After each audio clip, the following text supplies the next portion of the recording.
સોનગઢથી વાગદા જતા રોડના હાલ બેહાલ થયા છે તેવા બાડીપાડા ગ્રામજનોએ આક્ષેપ કર્યો છે।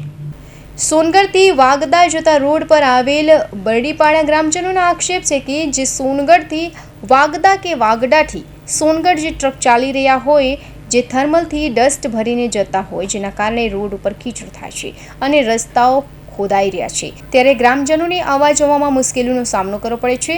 ત્યારે નાના બાળકો હોય કે પછી વિદ્યાર્થી હોય કામદાર હોય તમામ વર્ગના લોકોને આ મુશ્કેલી વેઠવી પડી રહી છે। ત્યારે ગ્રામજનોની માંગ ઉઠી રહી છે કે આ રોડ સાફ સફાઈ થાય અને ક્લીન રહે જેથી આવવા જવામાં લોકોને મુશ્કેલીનો સામનો નહીં કરવો પડે અને એક્સિડન્ટથી બચી શકાય।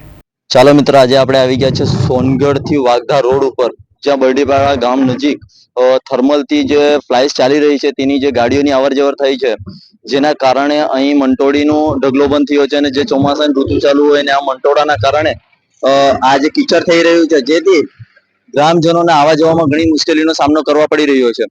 ત્યારે આવા આક્ષેપો છે ગ્રામજનોને કે અહીં આવતા જતા ગાડી પરથી લોકો પડી જાય છે, જ્યારે ભારે નુકસાન થાય છે, ત્યારે ગાડીઓથી ચાલકોને બાઇક ચાલકોને ઘણા બધી મુશ્કેલીનો સામનો કરવા પડે છે। ત્યારે આપણે એમ વિચારીએ કે આ જે ગામનો રોડ છે તો એ રોડ ઉપરથી જ્યારે કોઈ સ્ત્રીઓ જતી હોય કે પછી કોઈ સ્ટુડન્ટ જતા હોય કે પછી ગામમાં આવક જવક થતી હોય કે આવું બને કે ઘણા બધા છોકરાઓ પણ સ્કૂલ આ રોડ પરથી જતા હોય છે, ત્યારે અહીંયા ખૂબ આ કીચડોના કારણે પડવાનો ડર રહે છે। ત્યારે એ લોકોની જીવનો જોખમ બની રહે છે। ત્યારે આપણે હું કેમેરામેનને બતાવીશ કે આ જો આ સામે જે કીચડ છે એ એમને બતાવે। જે અહીંયા હાઈવાઓ હજારોની સંખ્યામાં ચાલી રહ્યા હોય, રોડ પર દોડતા હોય, તેવી જ તો મંટોળીને ફ્લાઇટ્સના કારણે આ રોડની હાલત જો આવી થતી હોય તો એ કેટલું યોગ્ય છે। ચાનોજ ગામિત ગુણસદા બરડીપાડાનો રહેવાસી છું ને રોજની અવર જવર મારા આજ રોડ પર થાય છે।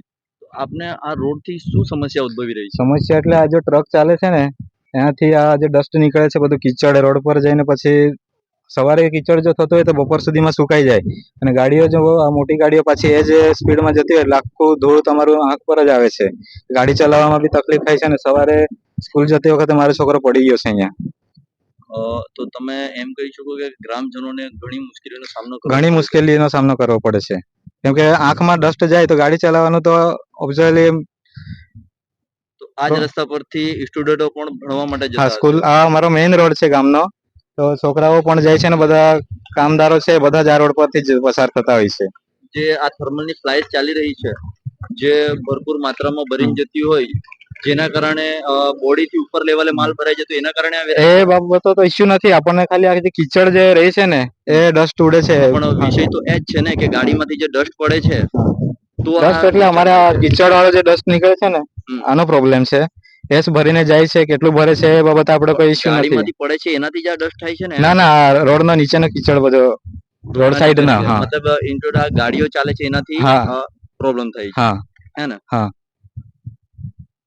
હાલમાં જ આપણા વચ્ચે ગ્રામજનો હાજર છે, ત્યારે લોકોનું કહેવું છે કે હાલમાં જ સવારે મોટરસાઇકલ સ્લીપ થઈ હતી જેથી એમને ઈજાઓ પહોંચી હતી।